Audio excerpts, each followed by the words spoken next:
আজিজ বলে, আই দাসী চিল্লাকেন কাঁদকেন? দাসী বলে, আমিরুল মুমিনিন, আমি ভয়ঙ্কর একটা স্বপ্ন দেখছি, যে স্বপ্ন দেখার কারণে ভয়ে আমি কাঁদতাছি। কি স্বপ্নে দেখেছ?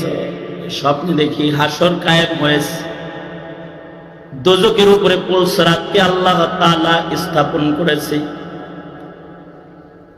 আর এক একজন করে নাম ডাকা হচ্ছে, আর পুলসরাতের উপর দিয়ে হাইটা হাইটা জান্নাতে যাওয়ার পালা। আমি যখন ওখানে গেছি স্বপ্নে দেখি আপনার আগের খলিফাদেরকে ডাকা হচ্ছে। কারে ডাকতে শুনেছ? প্রথম আমি শুনলাম নাম ধরে ডাকা হলো, এই খলিফা আব্দুল মালিক বিন মারওয়ান, আসো, পুলসরাত পার হয়ে জান্নাতের দিকে যাও। দাসী বলে, ওমর ইবনে আব্দুল আজিজ আব্দুল মালিক বিন মারওয়ানকে যখন ডাকা হলো, সে পুলসরাতের সামনে আসলো, নিচে জাহান্নাম। আব্দুল মালিক বিন মারওয়ান পুলসরাতের উপর দিয়ে যখন হাঁটতে আরম্ভ করলো, দোজকের আগুন তাকে আকর্ষণ করলো, আর সেই পুলসরাত থেকে নিচে পড়ে গেল, জাহান্নামের আগুনের মধ্যে পড়ে গেল। এই কথা শোনার সাথে সাথে ওমর ইবনে আব্দুল আজিজের ঘাম ঝরতে শুরু করেছে, কপাল ঘেমে গেছে, গোটা শরীর ঘেমে গেছে, আর বলতেছে, তারপরে কি হলো বলো? তারপরে ওয়ালিদ ইবনে আব্দুল মালিক বিন মারওয়ানকে ডাকা হলো, সে আসলো, পুলসরাতের পুলের উপরে সে কদম রাখলো, তাকেও আগুন টান দিয়ে নিচে নিয়ে গেল। এরপরে কি হলো? দাসী বলে, এরপরে সুলাইমান বিন আব্দুল মালিক বিন মারওয়ানকে ডাকা হলো। সুলাইমান বিন আব্দুল মালিক বিন মারওয়ান দোজকের উপর দিয়ে পুলসরাতের উপরে চলে জান্নাতের দিকে যখন রাস্তা চলা শুরু করলো, কয়েক কদম হাঁটতে না হাঁটতেই দোজকের আগুন তাকেও টান দিয়ে নিচে নিয়ে গেল, সে পুলসরাত থেকে পড়ে গেল।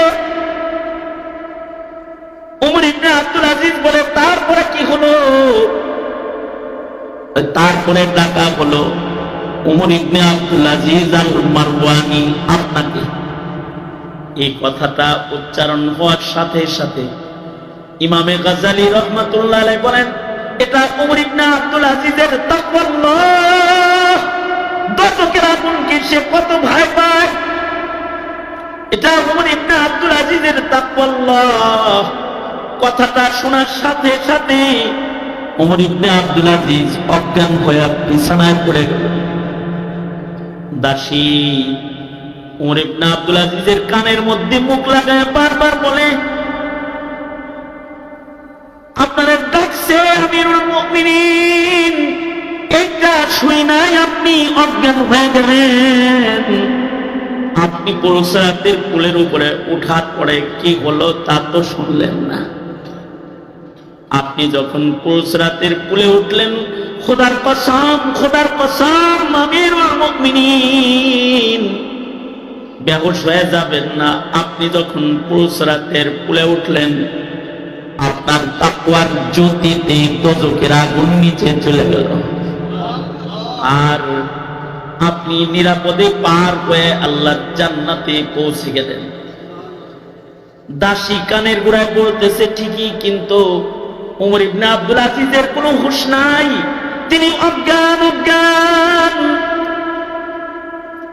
লম্বা সময় পরে ওনার মাথায় পানি দেওয়া হলো, চোখে পানি দেওয়া হলো। ওমর ইবনে আব্দুল আজিজ হুঁশ আসার সাথে সাথে দাসীকে বলে, দাসী, আমার পূর্বে তিনজন, তারা পুলসরাতের উপরে উঠার পরে দোজকের আকর্ষণ আগুন তাদের টেনে নিয়ে গেল, ধরে ফেললো, তারা পড়ে গেল, পুলসরাত দেখলো না। আমার কি হলো তা তো তুমি বললা না। দাসী বলে, আপনার কি হলে এটা শোনার আগেই তো আপনি অজ্ঞান হয়ে গেছেন।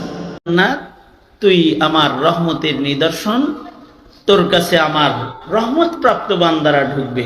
আর এই দোজখ তোর ভেতরে যাবে হইল অহংকারী দাম্ভিক, যারা আমাকে মানে না, তারা তোর ভেতরে তাদেরকে আমি নিক্ষেপ করব।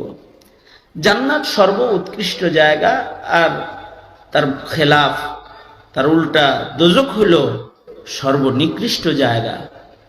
দোজখ নিকৃষ্ট জায়গা, এইটার ভয়, এটার থেকে বাঁচার চিন্তা সবসময় মুমিন লালন পালন করবে। কারণ সামান্য সময়ও শান্তিতে কোনো সিপায় চাপায় কোনো জায়গায় কোনো শান্তি আল্লাহ পাক জাহান্নামের ভেতরে রাখেন নাই। জাহান্নাম পুরাটা আগুন দিয়ে ভরপুর করে রেখেছেন।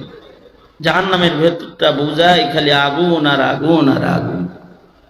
জাহান্নামের আগুন এটা অনেক নিকৃষ্ট আগুন। দোজখের আগুনের চাইতে 70 গুণ বেশি পাওয়ারফুল আগুন হলো জাহান্নামের আগুন। দুনিয়ার আগুন সাধারণ আগুন, দোজখের আগুন ভয়ঙ্কর আগুন। এই ভয়ঙ্কর আগুন দিয়ে আল্লাহ পাক দোজখটাকে ভরে রেখেছেন। দোজখের কোনো জায়গা আগুন থেকে খালি নাই। এ কারণে কোরআনে হাকিমে জাহান্নামের আলোচনা জাহান্নাম শব্দ দিয়েও আছে, কোরআনে হাকিমে জাহান্নামের আলোচনা আগুন শব্দ দিয়েও আছে, নার শব্দ দিয়ে আছে। এবং আল্লাহর রাসূল জাহান্নাম থেকে মুক্তির দোয়াও নার শব্দ দিয়েও শিখাইছেন উম্মতকে। কারণ দোজখ মানেই আগুন, আগুন মানেই জাহান্নামে পুরাটা আগুন, আর দোজখ মানেই হলো পুরাটা একটা আগুনের গর্ত, আগুনের জগৎ। যে ঘরটাকে, যে জায়গাটাকে আল্লাহ ভয়ঙ্কর আগুন দিয়ে ভরপুর করে রাখছে। সাধারণ আগুন না, দুনিয়ার আগুনের মতো সাধারণ আগুন না। দুনিয়ার আগুন মানুষের চামড়া পুড়ে দেয়, কিন্তু দোজখের আগুন মানুষের কলিজা সহ পুড়ে দিবে। কুল নারু জাহান্নামা আশাদ্দু হাররা, কুল নারু জাহান্নামা আশাদ্দু হাররা। জাহান্নামের আগুনটা বড় ভয়ঙ্কর একটা আগুন, ভয়াবহ আগুন। হযরত ওমর একদিন ভর দুপুর বেলায় রোদ্রের তাপে মরুভূমির উপর দিয়ে হাঁটতেছিলেন। হযরত উসমানের সাথে মুলাকাত। হযরত উসমান বললেন, আমিরুল মুমিনিন, ভর দুপুর ভরা রোদ্রে এই মরুভূমির উপর দিয়ে আপনি পেরেশান হয়ে হাঁটতেছেন কেন? হযরত ওমর বলে, বাইতুল মালের একটা উট হারায় গেছে, আমি বাইতুল মালের ওই উটকে তালাশ করতেছি। হযরত ওমর বললেন, বাইতুল মালের উট খুঁজি, এজন্যে রোদ্রের ভিতরে ঘুরতাছি। হযরত ওসমান বললেন, বাইতুল মালের উট আপনাকে তালাশ করতে হবে, আপনি ছাড়া আর কেউ নাই। বাইতুল মালের মুহাফিজকে আদেশ করেন, সে খুঁজবে। হযরত ওমর বললেন, আমি খলিফাতুল মুসলিমিন, মদিনাতুল মুনাওয়ারাতে সামান্য কোনো অন্যায় সংগঠিত হলে এর জন্য আল্লাহ তাআলার কাছে তো আমি জিজ্ঞাসিত হব, আমি খলিফাতুল মুসলিমিন। এ কারণে নিজের তাগিদে আল্লাহর কাছে যেন ধরা না খাই, তাই নিজেই খুঁজতে বের হয়েছি। হযরত ওমর এই কথা বললে হযরত উসমান বললেন, আমিরুল মুমিনিন, ঠিক আছে, আপনি খুঁজবেন, ভালো কথা, খুঁজেন, কিন্তু একটু বেলাটা পয়ড়া গেলে ঘুরতেন। এখন তো রোদ্রের তাপ প্রচন্ড, মরুভূমির গরম, রোদ্রের গরম একাকার। এই গরমের ভেতরে আপনি এই উত্তপ্ত মরুভূমিতে হাঁটতেছেন, বিকালে খুঁজলে হতো না? হযরত ওমর তখন বললেন, আয় উসমান, আল্লাহ পাকের ঘোষণা কি তুমি শোনো নাই? কুল নারু জাহান্নামা আশাদ্দু হাররা। তার মানে হলো এই উটের কারণে যদি আমি উমরকে দোজখের আগুনে জ্বলতে হয়, তাহলে দোজখের আগুন তো এই রোদ্রের চাইতে অনেক বেশি ভয়ঙ্কর রোদ। আর যদি এই রোদ্রের তাপের ভেতরে একটু ঘুইরা বাইতুল মালের দায়িত্ব আদায় করছি, এটা যদি রব্বে করিমকে আমি একটু দেখাইতে পারি, আর এর বিনিময়ে রৌদ্রের তাপ সহ্য করার বদলায় যদি জাহান্নামের আগুনের তাপ থেকে মহান রব্বুল আলামিন আমাকে মুক্তি দিয়ে দেয়, এই আশায় প্রচন্ড রৌদ্রের ভেতরেও আমি বাইতুল মালের উট নিজে রৌদ্রের তাপে পুইরা তালাশ করতেছি, কারণ দোজকের আগুন সহ্য করার ক্ষমতা আমি ওমরের দেহের ভেতরে নাই। দোজকের আগুন তো ভয়ঙ্কর আগুন। জাহান্নামের আগুন আর দুনিয়ার আগুনের ভেতরে কিছু তফাৎ। জাহান্নামের আগুন, দুনিয়ার আগুন, এটার ভেতরে উপকারও আছে অপকারও আছে। দুনিয়ার আগুনে উপকারও আছে অপকারও আছে, কিন্তু জাহান্নামের আগুন, এটার ভেতরে কোনো উপকার নাই, এটা খালি অপকার আর অপকার। দুনিয়ার আগুন পানি দিলে নিভে, কিন্তু দোজকের আগুন যেটা, এটা তো 70 গুণ পাওয়ারফুল আগুন। এইটা পানির ভেতরেও দাও দাও করে জ্বলতে থাকবে, পানির ভেতরে জ্বলবে। দুনিয়ার আগুন বাতাসেও নিভে। কুপি জ্বালাইলে যদি জোরে বাতাস লাগে দমকা, তো দুনিয়ার আগুনটা নিভে যায়, বাতাসে নিভে যায়। বাতাসে যেমন জ্বলে, বাতাসে আবার আগুন নিভেও। বাতাস যদি শক্তিশালী হয়, তাহলে শক্তিশালী বাতাসে আগুন জ্বলতে পারে না, নিভে যায়। কিন্তু জাহান্নামের আগুন বাতাসে নিভবে না, পানিতে নিভবে না, পানির ভেতরেও জ্বলবে। দোজখের ভেতরে বাতাসে গর্জন হবে, ঘূর্ণিঝড় হবে, এর ভেতরে আগুন জ্বলতে থাকবে। তবে দুনিয়ার আগুন, এটা নেককাররেও পোড়ায়, বদকাররেও পোড়ায়। দুনিয়ার আগুন তো নবীরেও ছাড়ে নাই। মুসা আলাইহিস সালাতু ওয়াস সালাম, নবুয়তির পরীক্ষা হচ্ছে, ওনার আকলের পরীক্ষা হইতেছে। নবীরা তো বাঁচবানেই আকল মন্দ হয়। দেখি তো মুসা স্বর্ণ আগুন পার্থক্য করতে পারেনি, তখন তিনি হামাগুড়ি দেন মাত্র। নবীরা যেহেতু আকল মন্দ, তাফসীরে আছে মুসা আলাইহিস সালাতু ওয়াস সালাম ওনার হাতটা স্বর্ণের দিকেই যাইতেছিল, স্বর্ণও রাখছে, আগুনের কয়লাও রাখছে। দেখি কোনটা ধরে। যদি স্বর্ণ ধরে, বুঝবো এটা পয়গম্বর, এটা আকল ভালো। গলা কাটা লাগবে। ফেরাউন পরীক্ষা করতেছে, হাতও যাইতেছে স্বর্ণের দিকে। আল্লাহ পাক বললেন, এই জিবরাইল, ওর আকল কি এনে দেখাইতে কইছি? হাতটা ধরে ঘোরাস না, গলা ফেলাই মতো পড়ে। আবার জিবরাইল আলাইহিস সালাতু ওয়াস সালাম হাত ঘুরায় দিলেন। মুসা আলাইহিস সালাতু ওয়াস সালাম আগুনের কয়লা অঙ্গরা হাতে ধরলেন, হাত পড়ে গেল। মুখে নিলেন। বাচ্চাদের স্বভাব, কোনো কিছু হাতে নিলে এটা মুখে নেয়। পয়গম্বর আগুনের কয়লারে মুখেও দিছে। বাচ্চারা তো যদি বাথরুম হাতে লয়, সেটাও আগে মুখে লয়। এই কারণে মায়েরা বাচ্চাদেরকে নিয়ে তাদের ছোটবেলায় খুব বিপদে থাকে। না জানি নিজে বাথরুম করে নিজের বাথরুম নিজেই খায়, খাইবো খাইয়া দেয়, বয়ে বয়ে হাসবো। এখন যদি এটা খাইবে, এ কারণে মায়েরা আতঙ্কে থাকে। বাচ্চাদের স্বভাবই হলো কোনো কিছু হাতে ধরলে এটা মুখে লাগে। পয়গম্বর আলাইহিস সালাতু ওয়াস সালাম, তিনি আল্লাহর নবী, সাধারণ নবী না, জলিলুল কদর পয়গম্বর, 4 রাসূলের একজন, সাহেবে তাওরাত পয়গম্বর। আবার তার আলাদা আরেকটা শান হলো তিনি কালিমুল্লাহ, তিনি কালিমুল্লাহ। তার মানে আল্লাহর সাথে কথা বলার ব্যাপারে তার কোনো বাধা টাদা নাই, আল্লাহর লগে সব আলাপ করে। সাহাবীরা আল্লাহর রাসূলকে একদিন বললেন, নবীজি এই কথাটা আল্লাহর একটু জিজ্ঞান যায় না? কয় না, এটা আমি জিগাইতে পারব না, কিন্তু আমার ভাই কালিম বলে জিজ্ঞাসা করতে পারত, কারণ তিনি কালিম। আল্লাহর সাথে কথোপকথনের মধ্যে তার কোনো হিজাব নাই, পর্দা নাই, সে তার যা মনে চায় তাই রবের কাছে জিগাইতে পারে। এইরকম একজন পয়গম্বর কালিমুল্লাহ, এমন একজন পয়গম্বরে আগুনের অঙ্গরাকে জিহ্বায় লাগায় ফেলেছেন। দুনিয়ার আগুন পয়গম্বর কালিমুল্লাহ কেউ ছাড়ে নাই।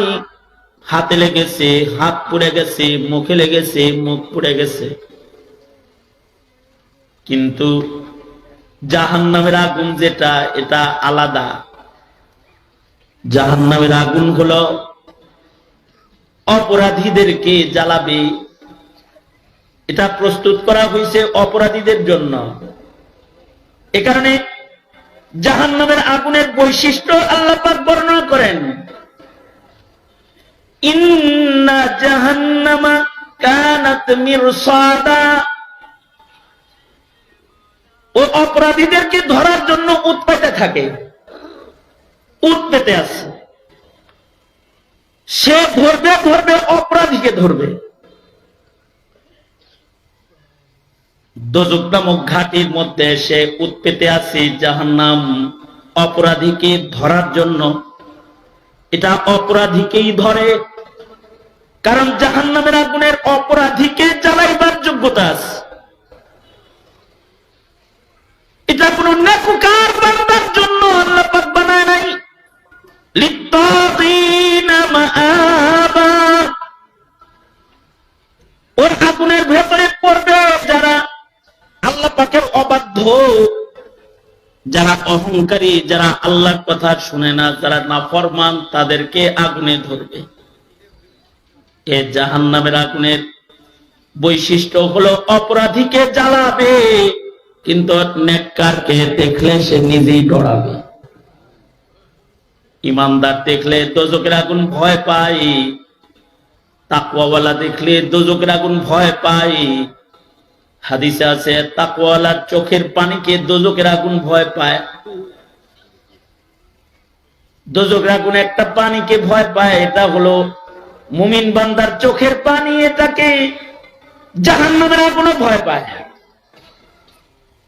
দুনিয়ার আগুন পানিতে নিভে যায়, কিন্তু দোজখের আগুন পানি দেখে ভয় পায় না। তবে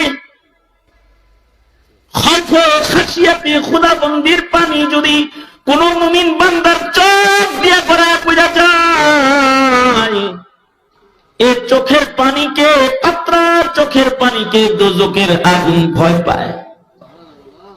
মুত্তাকি বান্দার চোখের পানি দোজখে ছিটায় দিলে দোজখ পেছনে চলে যাবে। সাধারণ পানি দোজখের আগুন নিভায় না, তবে একটা পানি দোজখের আগুন নিভায়, সেটা হলো মুত্তাকি বান্দার চোখের পানি, যেটা আল্লাহর ভয়ে গড়ায় পড়ে যায়। এই পানি দেখলে দোজখের আগুন ভয় পায়, এবং মুত্তাকি বান্দাদেরকে দোজখের আগুন ভয় পায়। মুত্তাকি পরহেজগার খুদা ভীরু আবেদ যাকির শাকির বান্দা দেখলে দোজখের আগুন পিছু হটে, জাহান্নাম পিছনে চলে যাবে। আর সে উৎপাইতে থাকে তারে ধরার জন্য। মিরসাদ, মিরসাদ শব্দ দিয়ে আল্লাহ পাক জাহান্নামের উৎপেতে থাকা হালত বর্ণনা করেছেন। দুশমন যেমন ঘাটিতে উৎপাইতে থাকে, যে কিভাবে এই ক্ষেপণাস্ত্রকে নামায় ফেলা যায়, কিভাবে এখান থেকে দুশমনকে কাবু করে পরাস্ত করা যায়, জাহান্নাম উৎপাইতে থাকে অবাধ্য গোলামদের জন্য, যে কিভাবে তারে প্রাণ দিয়ে নিচে নামায় ফেলান যায়। এই কারণেই জাহান্নামের উপরেই তো পুলসিরাত। জান্নাতে যাওয়ার একমাত্র পথ হলো পুলসিরাত। পুলসিরাতের পুল পার না হয়ে কেউ জান্নাতে যাইতে পারবে না। নবীগণ, রসুলগণ, সিদ্দিকগণ, শহীদগণ, মুমিনগণ যারাই আল্লাহর জান্নাতে প্রবেশ করবে, জান্নাতে যাওয়ার একটা মাত্র রাস্তা, সেটা হলো পুলসিরাতের পুল। পুলসিরাত পার হয়ে সকলকে আল্লাহর জান্নাতে পৌঁছতে হবে। আর আশ্চর্য, পুলসিরাতকে আল্লাহ তাআলা দোজখের উপরে স্থাপন করেছেন। পুলসিরাতের পুলটাকে দোজখের উপরে স্থাপন করা হয়েছে। পুলসিরাতের পুলের উপর দিয়ে জান্নাতে যেতে হবে। এ কারণে পুলসিরাতের পুল পার হওয়ার সময় আবার দোজখে ধইরা বসবো কিনা এই ভয়ে সাহাবীরাও কান্ত। সাহাবী যুদ্ধের ময়দানে যাইতেছে, আব্দুল্লাহ ইবনে রাওয়াহা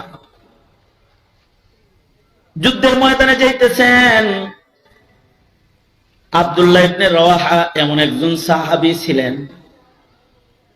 আব্দুল্লাহ ইবনে রাওয়াহা এরকম একজন সাহাবী ছিলেন যে ওনার বিবি যদি, হাদিসে আছে, ওনার বিবি যদি ঘরের ভেতরে কুবি জ্বালাইতো, আগুন জ্বালাইতো, তো উনি অজ্ঞান হয়ে যেত।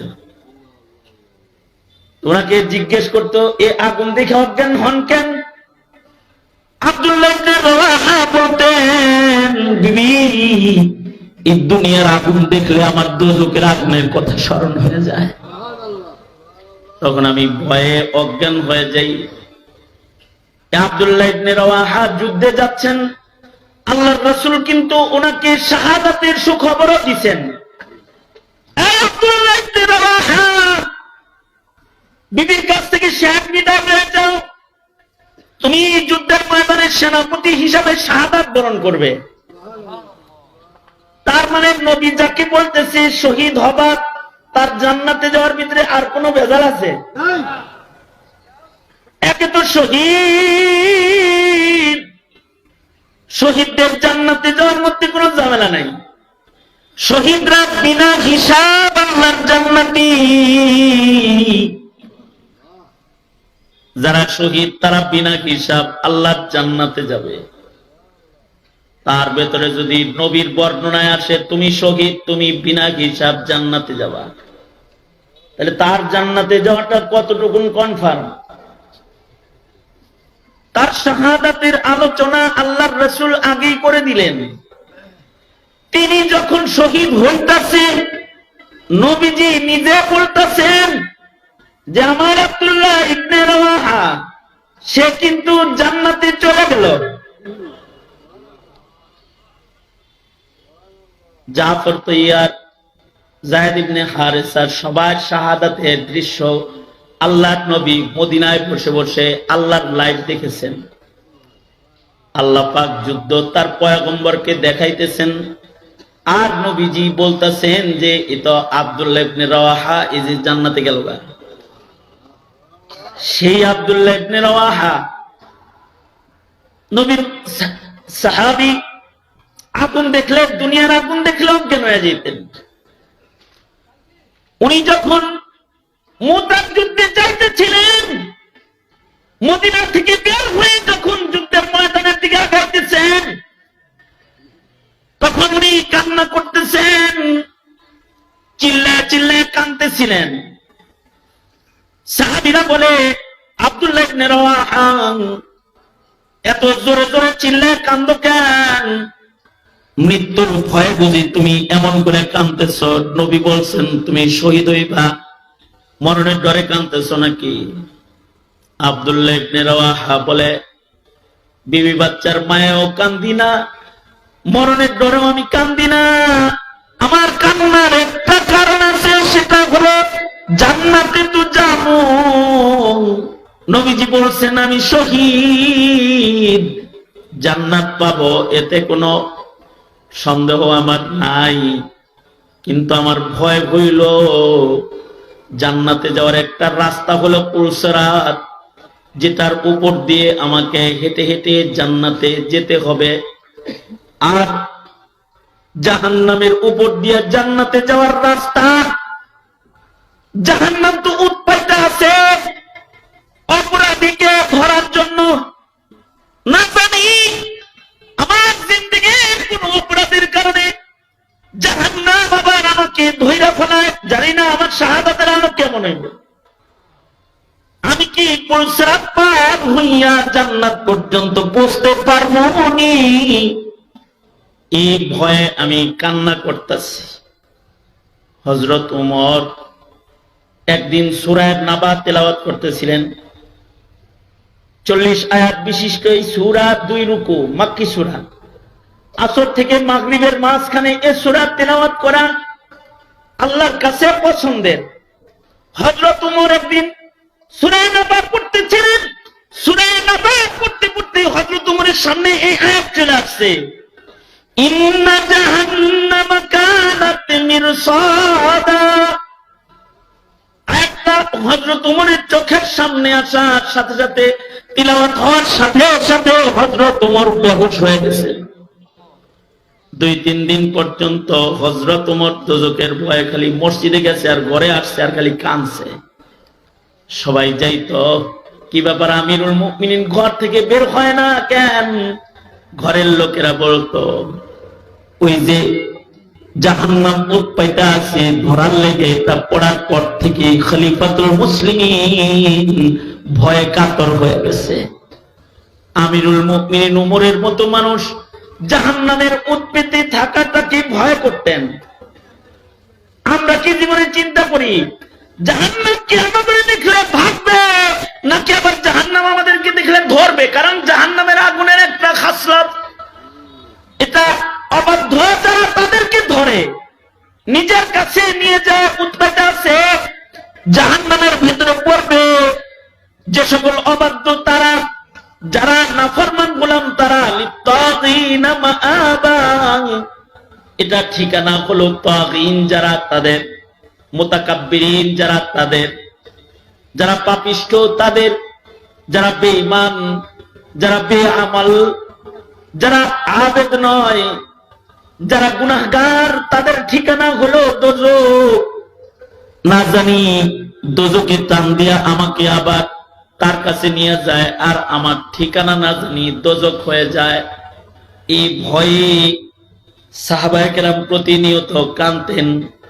হযরত ওমরের মতো মানুষ, তিনিও এই আয়াত পড়তেন আর কান্না করতে করতে বেহুশ হয়ে যেতেন। জাহান্নামের ভয় এইটা যার ভেতরে যত প্রবল হবে, তার তাকওয়া তত বেশি সবল হবে। দোজখের ভয়, দোজখের আগুনের ভয়। নেককারও যদি হয়, হাদিও যদি হয়, বিপদীও যদি হয়, দানকারীও যদি হয়, নেকির পালা যদি তার বড় হয়, গুনাহ যদি তার কম হয়, জান্নাতি যদি ঘোষণা সে হয়ে যায়, এরপরেও জান্নাতে যাইতে তাকে দোজখের উপর দিয়ে যাইতে হবে। যদি উৎপেতে থাকা দোজখ তাকে ধরে ফেলে, তাকে দোজখের আগুনে পড়ে যেতে হবে। অথবা যদি নেক আমলের আলো কমজোর হয়, কারণ নামাজের আলো কমজোর, রোজার আলো কমজোর, তো সে ওই আলো দিয়া এই সূক্ষ্ম ধারালো পরিষ্কার পথ দেখতে পাবে না, সে পা পিছলে নিচে পড়ে যাবে। ইতিহাসের পাতায় আরেকজন ওমর আছে, ওমর ইবনে আব্দুল আজিজ রাহমাতুল্লাহি আলাইহি। একটা তো ওমর ইবনে খাত্তাব, ওমর বিন খাত্তাব তো এই আয়াত পড়া অজ্ঞান হয়ে যাইতেন। আর ওমর ইবনে আব্দুল আজিজ, যিনি, যাকে ওমরে সানি বলা হয়, দ্বিতীয় ওমর বলা হয়, পঞ্চম খলিফাও বলা হয়, হযরত ওমর ইবনে আব্দুল আজিজ রাহমাতুল্লাহি আলাইহি 99 হিজরিতে যিনি খলিফাতুল মুসলিমিনের জিম্মাদারি পালন করা শুরু করেছিলেন। 100 বছর পরের মানুষ, 100 বছর পরে 99, উনি 100 বছরের পরের ইতিহাসের লোক। কিন্তু খৌফ ও খাশিয়াত এত বেশি ছিল, আল্লাহর ভয়, আল্লাহর ভয়ে যার্রা থেকে যার্রা ছোট ইবাদত উনি ছাড়তে পারতেন না। আর শখ শোভা যেখানে থাকতো, এটা উনি গ্রহণ করতে পারতেন না। একবার এক গভর্নর ওনার কাছে খেজুর হাদিয়া পাঠাইল, রাষ্ট্রীয় ডাক বিভাগের গাড়িতে এই খেজুরগুলো খলিফার দরবারে আসলো। হাদিয়ার খেজুর দামি, উর্দুন থেকে খেজুর এসেছে। কিন্তু উনি জিজ্ঞাসা করলেন, খেজুর তো গভর্নর আমার জন্য পাঠাইছে, ঠিক আছে, হাদিয়া গ্রহণ করা সুন্নত, তাও ঠিক আছে, কিন্তু গাড়ি যে ব্যবহার করছে বাইতুল মালের গাড়ি, বাইতুল মালের গাড়ি ব্যবহার করার কারণ তো আমার হাদিয়ার ভেতরে সরকারি গাড়ি ব্যবহারের হিস্সা ঢুকে গেছে। এই খেজুর আমি খেতে পারবো না। খাইলেন না, শেষ পর্যন্ত উনি আদেশ করলেন এগুলোকে বাজারে বিক্রি করে দাও এবং এই টাকাটা বাইতুল মালে জমা করে দাও। কতটা মুত্তাকি, কতটা পরহেজ করতেন যে দোজখে যেন করতে না হয়। এই ওমর ইবনে আব্দুল আজিজ রাহমাতুল্লাহি আলাইহি, তিনি ওমর ইবনে আব্দুল আজিজ রাতের বেলায় একদিন তাহাজ্জুদ পড়তেছেন। ইমাম গাজ্জালী রাহমাতুল্লাহি আলাইহি ইহয়া উলুমিদ্দিনের ভেতরে ঘটনাটা আনছেন যে উনি রাতে তাহাজ্জুদ পড়তেছেন আর ওনার দাসী বান্দি, উনি তাহাজ্জুদ পড়তেছেন, ওনার দাসী বান্দি ওনার পিছনে বসে আছে। সেও তাহাজ্জুদ পড়ছে পিছনে, বান্দি, আগের জমানায় দাসীর আমল ছিল, তো বান্দি পিছনে নামাজ পড়তেছে। তো বান্দি নামাজ পড়তে পড়তে ওমর ইবনে আব্দুল আজিজের পেছনে বান্দি ঘুমায় গেছে। ওমর ইবনে আব্দুল আজিজের যখন ঘুম ভাঙছে, বান্দিরও, ওমর ইবনে আব্দুল আজিজের নামাজও শেষ হয়েছে, বান্দিরও ঘুম ভাঙছে। ঘুম ভাঙার পরে দাসী বান্দি চিল্লাতে শুরু করছে, চিৎকার শুরু করছে, আপনি তো মুত্তাকি, আপনি তো আল্লাহকে ভয় পান, আপনার তাকওয়ার আলো সহ দোজখের উপরে আপনি দাঁড়াইলেন, আমি দেখলাম আগুন তাকওয়ার আলোয় নিচের দিকে চলে গেল, আর আপনি নিরাপদে পার হয়ে জান্নাতে পৌঁছে গেলেন। ওমর ইবনে আব্দুল আজিজ বলে, তাই তুমি কাঁদো কেন? আমি কান্দি এজন্য না জানি আমিরুল মুমিনিন, না জানি ওই পুলসিরাতে উপরে পথ চলার সময় আমার অবস্থা না জানি কি হবে, আমি না জানি কেমনি এটা পার হব।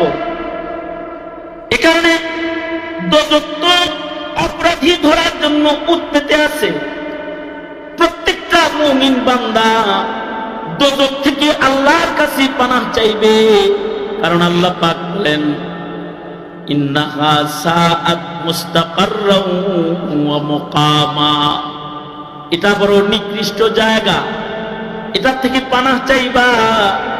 রব্বানা সরিফ আন্না আযাবা জাহান্নাম, আল্লাহ নিজে শিখাইছে, বলবা আমার কাছে আল্লাহ জাহান্নাম থেকে তোমার কাছে পানাহ চাই। আল্লাহর রাসূল বলে প্রতিদিন সকাল বেলায় 7 বার বলবা আল্লাহুম্মা আজিরনি মিনান নার, আল্লাহুম্মা আজিরনা মিনান নার, ও আল্লাহ জাহান্নামের আগুন থেকে তোমার কাছে পানাহ চাই। সকালে 7 বার বলবা, সন্ধ্যায় 7 বার বলবা। যারা সকাল সন্ধ্যা আল্লাহর কাছে দোজখের আগুন থেকে পানাহ চাইবে তাদেরকে আল্লাহ পাক মুক্তি দান করবে। হাদিসে আছে সকাল বেলায় যদি দোজখের আগুন থেকে কেউ পানাহ চায় আর দিনের বেলায় মরে যায়, সে দোজখের আগুন থেকে মুক্তি পেয়ে যাবে। মাগরিবের পরে সন্ধ্যার বেলায় যদি কেউ 7 বার বলে আল্লাহুম্মা আজিরনা মিনান নার, রাত্রে মারা গেলে দোজখ থেকে মুক্ত হয়ে আল্লাহর জান্নাতে চলে যাবে। কারণ এটা বড় ভয়ঙ্কর জায়গা।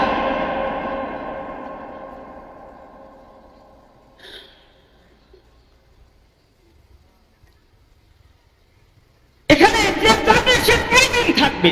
লাবিসিনা ফিহা আহকাবা। এক হুকবার কথা বলে তাবলীগ জামাতের লোকেরা যখন বলে বয়ান করে, এক হুকবা যদি হয় 70 বছর অথবা 700 বছর অথবা 7000 বছর, আহকাবা মানে অনন্ত অসীম কাল থাকবে, একদম লোকের ভেতরে থাকবে, এখান থেকে কেউ বের হতে পারবে না।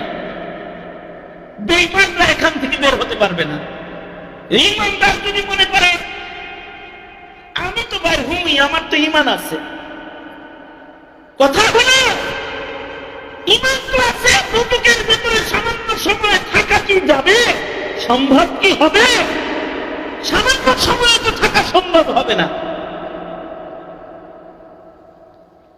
কারণ এখানে শান্তির কোন জিনিস নাই। লা ইয়াযুকুনা ফিহা, আল্লাহ পাক এখানে কোন বারদান ওয়ালা শারাবা, ঠান্ডার স্বাদ অথবা পানীয় স্বাদ আস্বাদন করার মতো কোন পানীয় এই মহাগরম জাহান্নামের ভিতরে নাই। একটু ঠান্ডা পানি নাই, জুস নাই, কিছু নাই। আছে কি? আছে হলো হামিম, গরম পানি আছে। আছে হলো পুষ, খাওয়ানো হবে পুষ। আর এই পুষ গুলার দুর্গন্ধ কেমন হবে? হাদিসে আছে এই জাহান্নামীদেরকে যে পুষ খাওয়ানো হবে, এই পুজের সামান্য দুর্গন্ধটা যদি দুনিয়াবাসীকে আল্লাহ পাক অল্প একটু ছেড়ে দিতেন সেকেন্ডের জন্য, দুর্গন্ধে দুনিয়ার সব মানুষ মারা যেত। এই জিনিস খাওয়ানো হবে, এক মিনিটও কি ওখানে থাকা সম্ভব? এক মিনিটও কি থাকা সম্ভব না। হ্যাঁ, ঈমান আছে বলে গুনার রাজ্যে চলতে রইলা আর আশা করলা আমি ঈমানের কারণে একদিন তো যাবই, নয় কিছু সময় তো লোকে থাকলাম, এক মুহূর্ত থাকার মতো জায়গা হইত না। গত কিছুদিন আগে আমার একটা প্রোগ্রাম ছিল যশোরে। আমার প্রোগ্রাম যেখানে যশোরে, আমার প্রোগ্রামের পাশেই একটা টিউবওয়েল ফ্যাক্টরি। টিউবওয়েল ফ্যাক্টরির মালিক আসছে আমার কাছে, টিউবওয়েল ফ্যাক্টরির মালিক আমার কাছে আসছে, আইসা বলে হযরত আপনি আমার ফ্যাক্টরিটা একটু আপনার সাথে আলেম ওলামা যারা আছে তাদেরকে নিয়ে একটু পাড়ায়া যান, একটু পাড়ায়া যান। কেন? কয় আগুনের ফ্যাক্টরি, তখন আবার এয়ারপোর্টে আগুন লাগছে ওই সময়, তাই একটু দোয়া দিয়ে যান। তা আমি আমার সাথী ওলামায়ে কেরামদেরকে নিয়ে আমি গেলাম ওখানে। যা দেখি যে এইখানে ফ্যাক্টরির ভেতরে এমন একটা চুলা আছে, যে চুলার ভেতরে জমাট বাঁধা পুরান লোহাগুলো এক দরজা দিয়ে ঢুকানো হয়, আর এই চুলার আগুনে লোহাগুলো পুড়ে তরল পানিতে পরিণত হয় কয়েক মিনিটের ভেতরে। এই তরল লোহাগুলোকে বাতির মধ্যে নিয়ে এইটা খরমার ভেতরে, বালুতে খরমা বসানো আছে, এর ভেতরে পানিগুলো ছেড়ে দেয়। 21 সেকেন্ড, 22 সেকেন্ড, 30 সেকেন্ডের ভেতরে বাস লোহা, টিউবওয়েলের মাথা, হাতা, প্যাক এগুলো সব তৈরি হয়ে যায় মাত্র 30 সেকেন্ড, 24 সেকেন্ড, 25 সেকেন্ডের ভেতরে জমাট বেঁধে যায়। আমি ফ্যাক্টরিটা পুরাটা দেখা এই চুলাটা, যে চুলার ভেতরে লোহা ছেড়ে দিলে এটা অন্য রাস্তা দিয়ে পানি হয়ে বাইর হয়, এই চুলাটার কাছাকাছি গেলাম দেখার জন্য। ওখানে শ্রমিক যারা কাজ করতেছে শিফটি পরিবর্তন করে করে, যে তাদের গায়ে পোশাক ভিন্ন, তাদের হাতে মোজা ভিন্ন, তাদের পায়ের মোজাটা ভিন্ন, তারা বালতিতে করে এই পানি নিয়ে নিয়ে গরম পানি নিয়ে ছেড়ে দেয়। ছেড়ে দিলে আর ওইটা জমাট বাঁধা টিউবওয়েলের পাস হয়ে যায়, সাথে সাথে কয়েক সেকেন্ডে হয়ে যায়। আমি কিছু দূর আগানোর পরে আর আগাইতে পারলাম না, কারণ দমকা বাতাসে ওখান থেকে যে ফুলকি গুলা বের হয়, ওই যদি গায়ে লাগে তো গায়ের চামড়া পুড়ে যাবে। ওদের হাতে বিশেষ মোজা করানো আছে, যা দিয়ে পানিগুলো ওরা উঠায় নিয়ে জায়গা মতো ফেলে। আমি ওদের এই জিনিসটা দেখে মালিককে বললাম, এই পানি যেটা আছে, যে পানিটা লোহা যেটা পানি হয়েছে, এই পানিটা গরমের পাওয়ারটা কিরকম? তো সে বলল এটা গরমিটা হলো এরকম, এই লোহাটা পুরো পানি হয়েছে, এই পানিটা এরকম।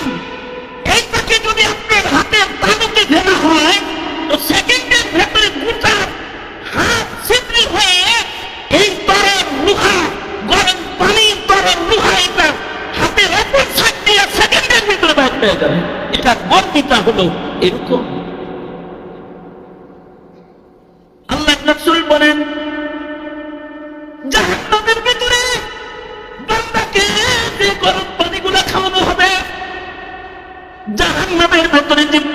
নেমা বান্দাকে খাওয়ানো হবে শাজারাতাজ যাকুম, যেটা ইন্না শাজারাতাজ যাকুম তাআমুল আসীম। অপরাধীকে বান্দাদেরকে যে যাকুম গাছ খাওয়ানো হবে, যাকুম ফল খাওয়ানো হবে জাহান্নামের মধ্যে, যেটা দোজখীদের খাদ্য। এই পানি, এই পোজ, এই যাকুম যদি পেট দিয়ে একবার কারণ ঢুকে যায়, সাথে সাথে নারী ভুঁড়ি সহ পেছনের রাস্তা দিয়ে বের হয়ে যাবে।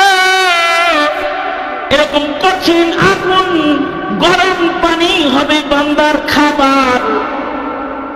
এরকম দোজখ যেন কারোর ঠিকানা না হয়, এজন্য প্রতিনিয়ত সকাল বেলায় রবের কাছে বান্দা বলবে, ও আল্লাহ, দোজখের আগুন থেকে তোমার কাছে পানাহ চাই। সন্ধ্যাবেলায় বলবে, ও আল্লাহ, দোজখের আগুন থেকে আমি পানাহ চাই। হরদম ফিকির মন্দ থাকবে, এমন কোনো কাজ করব না যে কাজ করলে পরে জাহান্নামের আগুনে জ্বলতে হয়। কারণ আমাদের সাথে আমাদের রবের মুআমালা হলো জৈসা করনি ওয়াইসা ভরনি, না মানে তো করকে দে, জান্নাত ভি হ্যায় জাহান্নাম ভি হ্যায়, না মানে তো মারকে দে। যদি আমি ভালো করি, রাসূল বলেছেন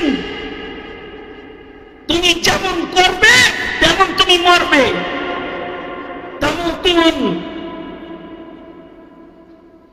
তোমরা মারা যাবে। ওই রকম যেমন তোমরা তাই শোন জীবন কাপড় করবে, কামা তাই শোন।